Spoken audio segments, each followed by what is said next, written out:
Bom dia. Bom dia, galera.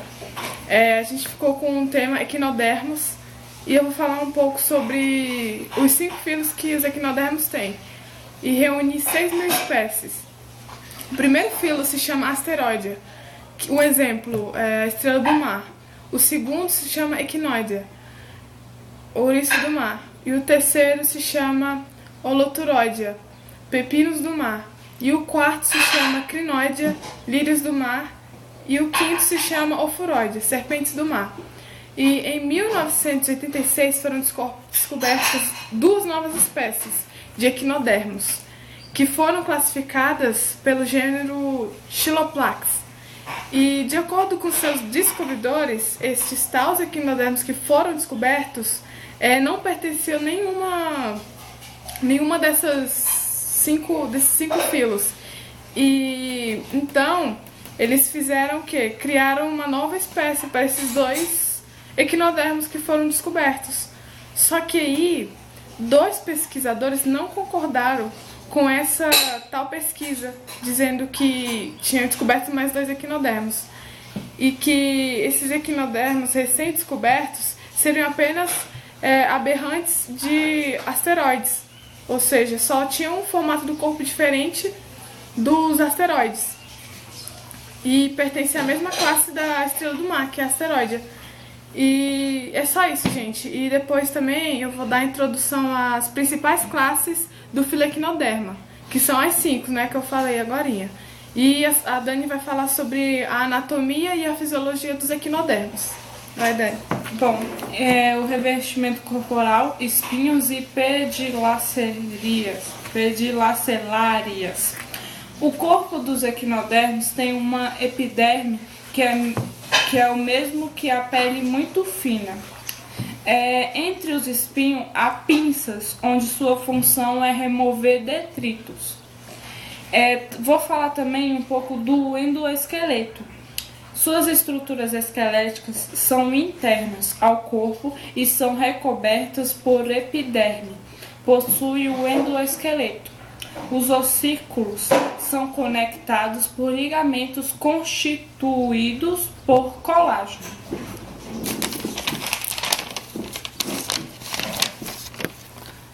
Que é uma proteína mais abundante do reino animal. Nos esqueletos de ouriço do mar, nos esqueletos, por exemplo, dos ouriços do mar, é fácil reconhecer suas 5 faixas ou zonas mais largas, alternadas, com 5 zonas mais estreitas.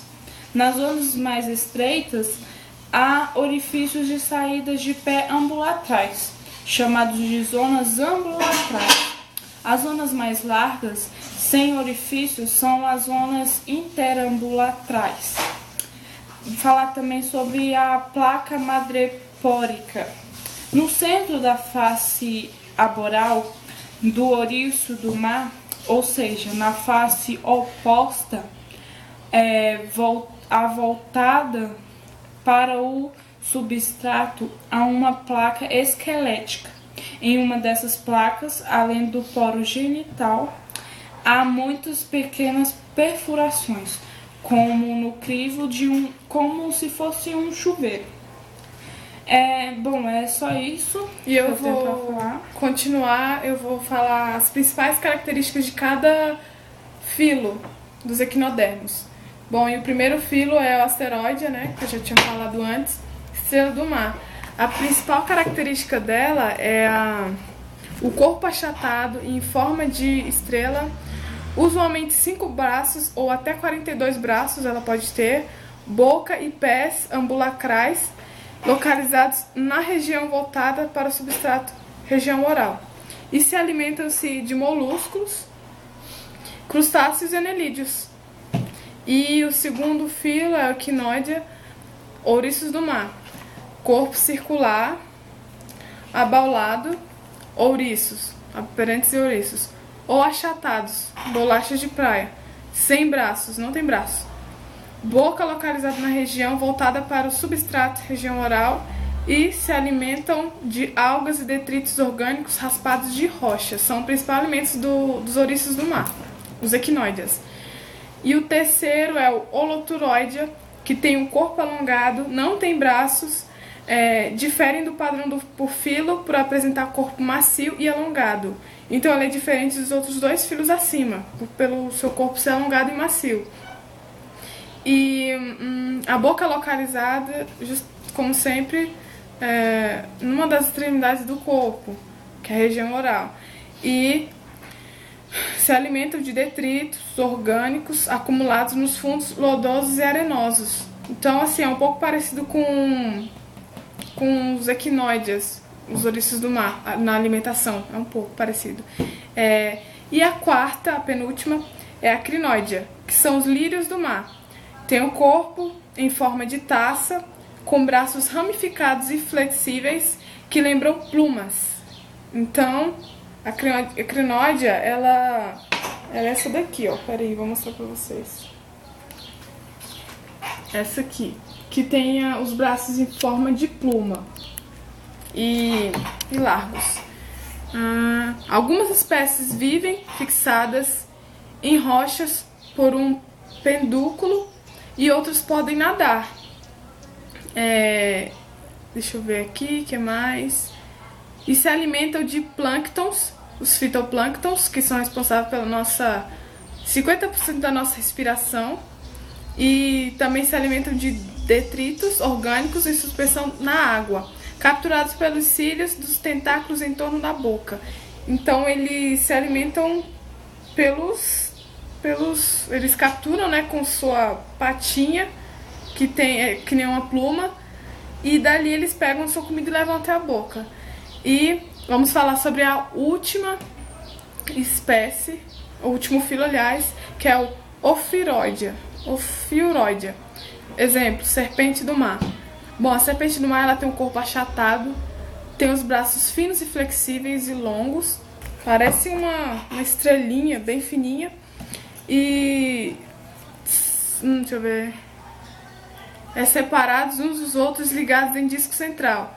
Ela não tem um braço colado assim, não são assim, exemplo, são separados. Aqui tá minha mão, exemplo, é o corpo dela, e aqui tá os bracinhos, são assim.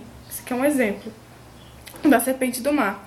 E elas têm a boca localizada na região voltada para o substrato oral. E ela não tem excretor, ela locomove-se pela ondulação dos braços. A movimentação dela é pela locomoção dos braços, ela vai se arrastando e é assim que ela anda. E ela se alimenta de pequenos crustáceos, moluscos e detritos orgânicos no fundo do mar. E esse foi cada característica desses cinco filos. E eu vou falar um pouco sobre a origem e evolução dos equinodermos. Há registros mais antigos dos equinodermos, datam de 500 e 400 milhões de anos atrás, que foram os primeiros equinodermos a surgirem. Ou seja, do início da Era Cambriana, entre 750 e 550 milhões de anos atrás. Entretanto,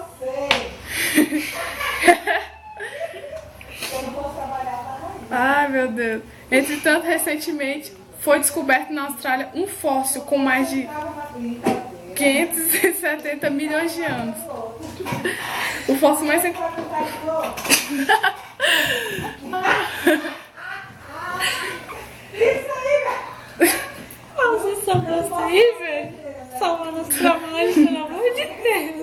O fóssil mais antigo foi encontrado na Austrália, com mais de 570 milhões de anos, no período da época Ediacara, do fim da época pré-cambriana, que parece ser mais de um equinodermo.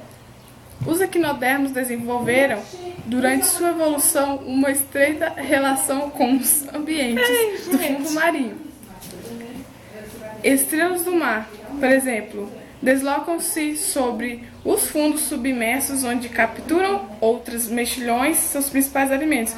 Então, a espécie asteroidea já existia nessa época e desde sempre o seu alimento foi os mexilhões, seu principal alimento.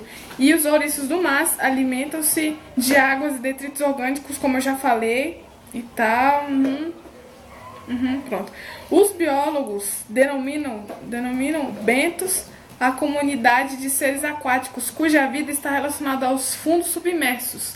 Assim, todos os equinodermos fazem parte dos bentos, juntamente com esponjas, certos quinidários, anêmonas e corais, certos moluscos, bivalves, entre outros. Crustáceos, suas larvas, no entanto, flutuam ao sabor das correntes marinhas, fazem parte da comunidade aquática denominada plâncton.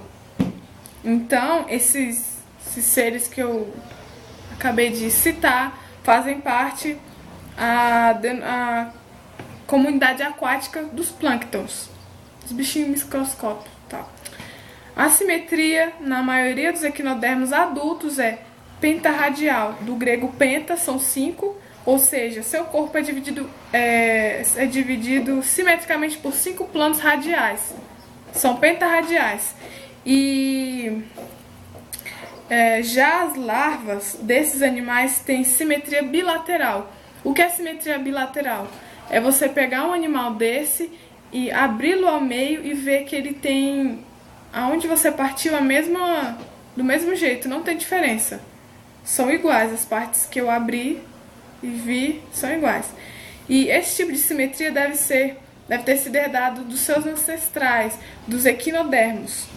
Portanto, a simetria radial presente na maioria dos equinodermos adultos é uma aquisição secundária e representa, de acordo com alguns biólogos, adaptação ao modo de vida bentônico. E é só isso, gente. O resto das meninas, a Ellen e a Kathleen, vão falar sobre... Não, ela já falou. Vão falar sobre sistema digestivo. Vai falar sobre o sistema hidrovascular, a Kathleen. E o sistema digestório também. E... Nossa, que você já falou? Isso aqui. E a Ellen vai falar sobre a respiração e a secreção. A excreção dos equinodermos. E a reprodução dos equinodermos. Obrigada, gente. Tchau.